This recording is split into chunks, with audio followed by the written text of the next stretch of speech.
y'all. My name is Christian Jones with Commercial Flight 1, and today my project is going to be types of fog. We're just going to go over all our types. The first main question on your mind is probably, what is fog? I mean, we know there's a bunch of types, but this definition is very loose and covers a lot of different areas. So I'm going to be going over all 6 of our main types today, but the National Weather Service describes fog as a stratus cloud resting near the ground. And it's going to form when the temperature and the dew point of the air, they're going to approach the same value. I got an example of a METAR right here. This comes from LAX, and the main thing we're going to focus on are these 2 numbers here. If you can't read them, that's a 10 for our temperature and a 9 for, of course, our dew point. When those temperatures are close together like that, that is usually the conditions we're going to find fog in. So that's a good way to basically point it out to yourself before you even get to the airport. Our first type we're going to go over is radiation fog. So the main thing, just a gimme, is when it's cold at night, it's because the sun isn't there. So that ground temperature is going to decrease as opposed to in the day when it's had the sun on it all day, you know. Another main thing there, though, is going to be our radiational cooling. These are long wave radiations that come from the ground that cool the ground at night, and that basically causes the temperature inversion we see near the surface. Usually you're going to see your warmer air around your surface, and now during the night you're going to see that cooler air there actually. And all it's going to affect really is you're going to get low visibility over the ground, mainly in those cooler fall and winter nights. You may be familiar with seeing these as we're getting closer to those coming around soon.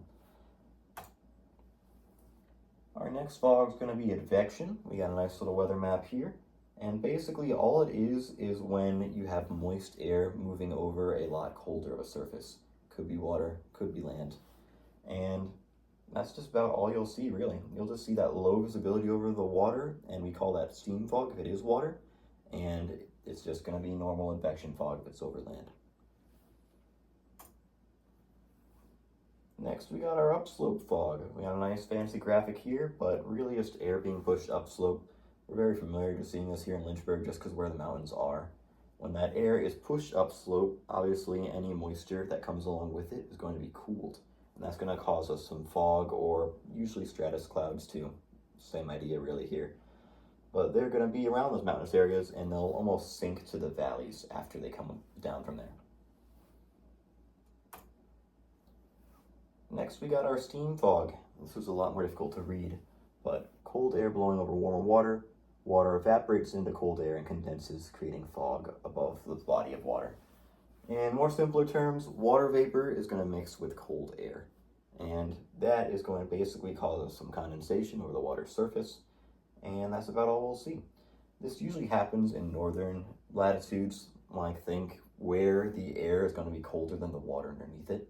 But we do see this happening in middle latitudes around the fall or winter again. This is going to be around lakes or ponds around our area, for example.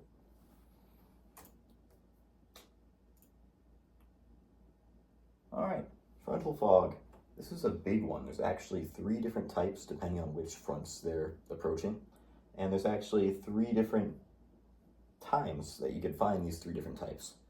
Pre and post frontal fog is going to be caused by precip in cold, stable air, which is going to cause that condensation, right? And then frontal fog can happen like the actual one, not the before or after. That can happen by a variety of circumstances, they like to say, but really just if warm and cold fronts are mixed with wind, that's going to cause condensation needed to make fog. If warm air is cooled down with precipitation in the air, it's going to do the same thing. And that's about it for that one. We're going to expect to see low visibility near frontal zones and passages is a big one. And ice fog. This is a pretty fancy one because this is the only one we're going to see where the precipitation is explicitly ice. Usually we see water vapor as our precipitation. But this time, you see what it does. It basically freezes instantly, and that is our fog. So when those ice particles meet warm, moist air, think around like in Arctic areas. If you have a bunch of human habitation that's like letting out steam or letting out warm water vapor into this otherwise freezing atmosphere, it basically freezes on and packed with these ice particles. and that is going to cause our ice fog. And let's see, these are my citations, and that is all I have for today. Thank you so much for listening and the opportunity to do this one a little later. I appreciate y'all greatly, and I hope you have a good evening.